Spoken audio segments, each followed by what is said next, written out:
സകലത്തിന്റെയും സൃഷ്ടാവും പിതാവുമായ ദൈവത്തിന്റെയും കർത്താവായ യേശുക്രിസ്തുവിന്റെ നാമത്തിൽ ഏവർക്കും സ്നേഹവന്ദനം. ഇന്ന് സെപ്റ്റംബർ 2. ഇന്ന് നമ്മൾ വായിക്കുന്ന ആദ്യത്തെ വായനാ ഭാഗം രാജാക്കന്മാർ 2-ാം പുസ്തകം 7-ാം അധ്യായം. രാജാക്കന്മാർ 2-ാം പുസ്തകം 7-ാം അധ്യായം 1-ാം വാക്യം മുതൽ. അപ്പോൾ ഏലിശ, യഹോവയുടെ അരുളപ്പാട് കേൾപ്പിൻ. നാളെ ഈ നേരത്ത് ശമരിയുടെ പടിവാതിൽക്കൽ ശേക്കേലിന് 1 സേയ ഗോതമ്പ് മാവും ശേക്കേലിന് 2 സേയ യവവും വിൽക്കും എന്ന് യഹോവ അരുളി ചെയ്യുന്നു എന്ന് പറഞ്ഞു. രാജാവിന് കൈത്താങ്ങൽ കൊടുക്കുന്ന അകമ്പടി നായകൻ ദൈവപുരുഷനോട്, യഹോവ ആകാശത്തിൽ കിളിവാതിലുകൾ ഉണ്ടാക്കിയാലും ഈ കാര്യം സാധിക്കുമോ എന്ന് പറഞ്ഞു. അതിനവൻ, നിന്റെ കണ്ണുകൊണ്ട് നീ അത് കാണും, എങ്കിലും നീ അതിൽ നിന്ന് തിന്നുകയില്ല എന്ന് പറഞ്ഞു. അന്ന് കുഷ്ഠരോഗികളായ 4 ആൾ പടിവാതിൽക്കൽ ഉണ്ടായിരുന്നു. അവർ തമ്മിൽ നാം ഇവിടെ കിടന്ന് മരിക്കുന്നത് എന്തിന്? പട്ടണത്തിൽ ചെല്ലുക എന്ന് വന്നാൽ പട്ടണത്തിൽ ക്ഷാമമായിരിക്കൊണ്ട് നാം അവിടെ വെച്ച് മരിക്കും. ഇവിടെ പാർത്താലും മരിക്കും. അതുകൊണ്ട് വരിക, നമുക്ക് അരാമ്യ പാളയത്തിൽ പോകാം. അവർ നമ്മെ ജീവനോടെ വെച്ചാൽ നാം ജീവിച്ചിരിക്കും, അവർ നമ്മെ കൊന്നാൽ നാം മരിക്കുകയുള്ളൂ എന്ന് പറഞ്ഞു.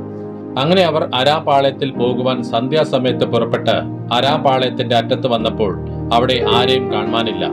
കർത്താവ് അരാമി സൈന്യത്തെ, രഥങ്ങളുടെയും കുതിരകളുടെയും മഹാസൈന്യത്തെയും ആരവം കേൾപ്പിച്ചിരുന്നത് കൊണ്ട് അവർ തമ്മിൽ ഇതാ, നമ്മുടെ നേരെ വരേണ്ടതിന് ഇസ്രായേൽ രാജാവ് ഹിത്യ രാജാക്കന്മാരെയും മിസ്രൈം രാജാക്കന്മാരെയും നമുക്ക് വിരോധമായി കൂലിക്ക് വാങ്ങിയിരിക്കുന്നു എന്ന് പറഞ്ഞു. അതുകൊണ്ട് അവർ സന്ധ്യാസമയത്ത് തന്നെ എഴുന്നേറ്റ് ഓടിപ്പോയി. കൂടാരങ്ങൾ, കുതിരകൾ, കഴുതകൾ എന്നിവയെ പാളയത്തിൽ ഇരുന്ന പാടെ ഉപേക്ഷിച്ച് ജീവരക്ഷയ്ക്കായി ഓടിപ്പോയി. ആ കുഷ്ഠരോഗികൾ പാളയത്തിന്റെ അറ്റത്തെത്തി ഒരു കൂടാരത്തിനകത്ത് കയറി തിന്നുകുടിച്ച ശേഷം അവിടെ നിന്ന് വെള്ളിയും പൊന്നും വസ്ത്രങ്ങളും എടുത്തുകൊണ്ടുപോയി ഒളിച്ചുവെച്ചു. മടങ്ങി വന്ന് മറ്റൊരു കൂടാരത്തിനകത്ത് കയറി അതിൽ നിന്നും എടുത്തുകൊണ്ടുപോയി ഒളിച്ചുവെച്ചു. പിന്നെ അവർ തമ്മിൽ നാം ചെയ്യുന്നത് ശരിയല്ല. ഇന്ന് സദ്വർത്തമാന ദിവസമല്ലോ, നാമോ മിണ്ടാതിരിക്കുന്നു. നേരം പുലരും വരെ നാം താമസിച്ചാൽ നമുക്ക് കുറ്റം വരും. ആകയാൽ വരുവിൻ, നാം ചെന്ന് രാജധാനിയിൽ അറിവ് കൊടുക്ക എന്ന് പറഞ്ഞു. അങ്ങനെ അവർ പട്ടണവാതിൽക്കൽ ചെന്ന് കാവൽക്കാരനെ വിളിച്ചു.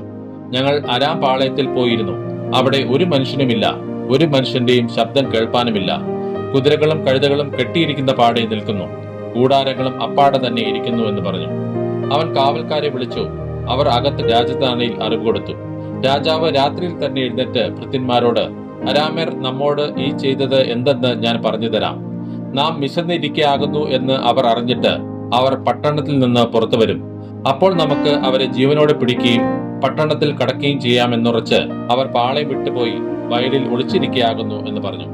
അതിന് അവന്റെ ഭൃത്യന്മാരിൽ ഒരുത്തൻ, പട്ടണത്തിൽ ശേഷിപ്പുള്ള കുതിരകളിൽ 5 കൊണ്ടുവരട്ടെ, നാം ആളയച്ച് നോക്കിക്കേണം.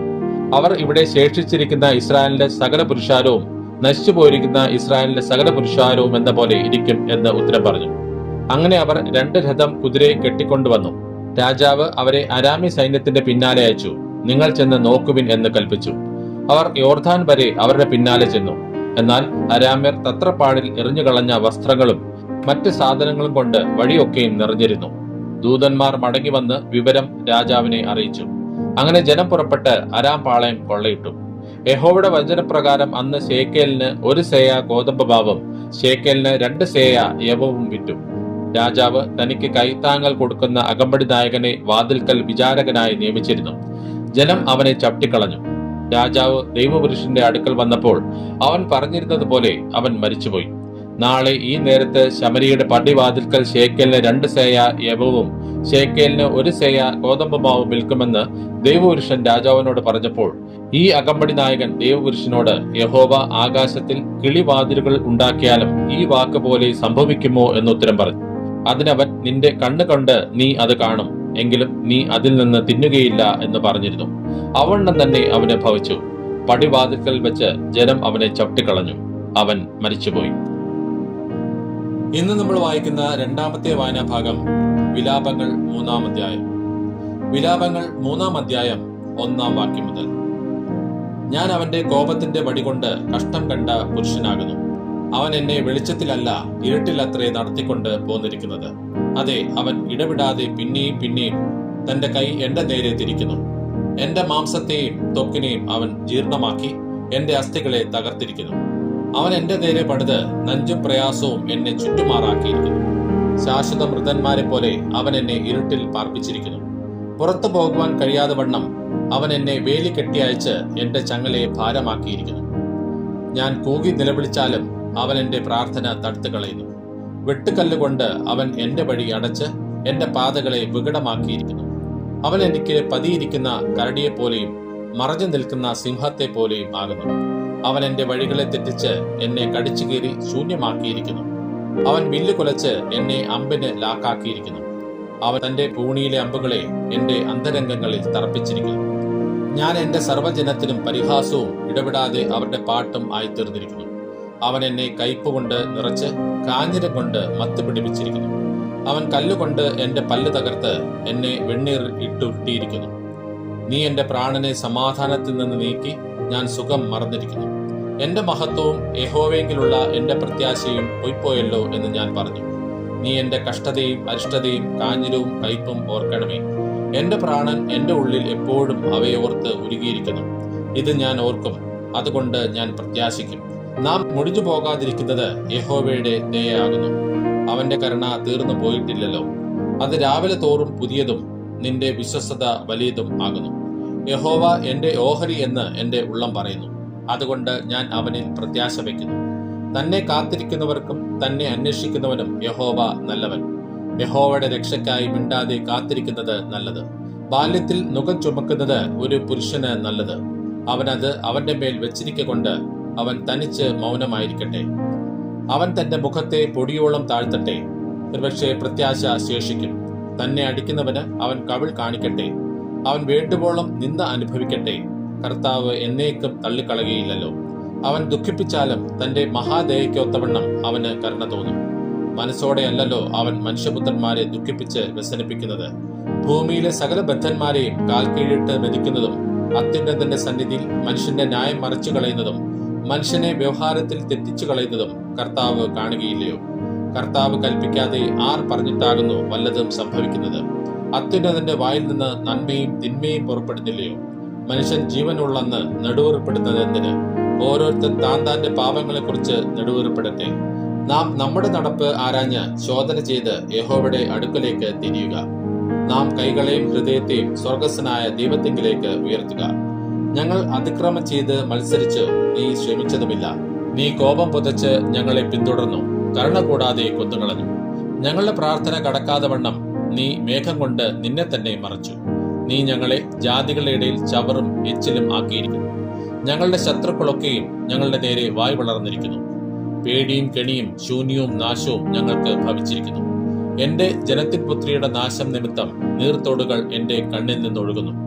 യഹോവ സ്വർഗത്തിൽ നിന്ന് നോക്കി കടാക്ഷിക്കുമ്പോഴും എന്റെ കണ്ണ് ഇടപെടാതെ പൊഴിക്കുന്നു, ഇളയ്ക്കുന്നതുമില്ല. എന്റെ നഗരത്തിലെ സകല സ്ത്രീജനത്തെയും കുറിച്ച് എന്റെ കണ്ണ് എന്റെ പ്രാണനെ വ്യസനിപ്പിക്കുന്നു.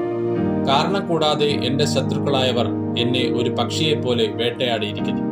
അവർ എന്റെ ജീവനെ കുണ്ടറയിലിട്ട് നശിപ്പിച്ച് എന്റെ മേൽ കല്ല് എറിഞ്ഞിരിക്കുന്നു.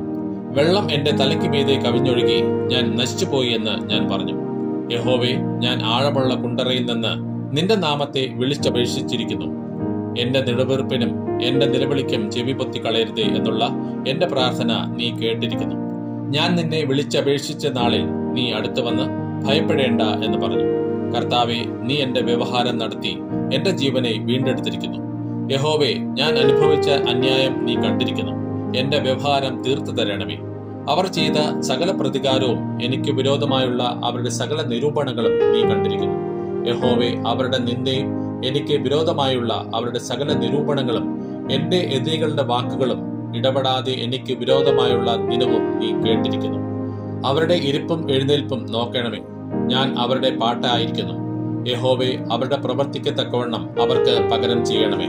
നീ അവർക്ക് ഹൃദയകാഠിന്യം വരുത്തും. നിന്റെ ശാപം അവർക്ക് വരട്ടെ. നീ അവരെ കോപത്തോടെ പിന്തുടർന്ന് യഹോവയുടെ ആകാശത്തിൻ കീഴിൽ നിന്ന് നശിപ്പിച്ചു കളയും. ഇന്ന് നമ്മൾ വായിക്കുന്ന മൂന്നാമത്തെ വായനാഭാഗം അപ്പോസ്തലനായ പൗലോസ് കൊരിന്ത്യർക്ക് എഴുതിയ 1-ാം ലേഖനം 16-ാം അധ്യായം. അപ്പോസ്തലനായ പൗലോസ് കൊരിന്ത്യർക്ക് എഴുതിയ 1-ാം ലേഖനം 16-ാം അധ്യായം 1-ാം വാക്യം മുതൽ. വിശുദ്ധന്മാർക്ക് വേണ്ടിയുള്ള ധർമ്മശേഖരത്തിന്റെ കാര്യത്തിലോ ഞാൻ ഗലാത്യ സഭകളോട് ആജ്ഞാപിച്ചതുപോലെ നിങ്ങളും ചെയ്യുവിൻ.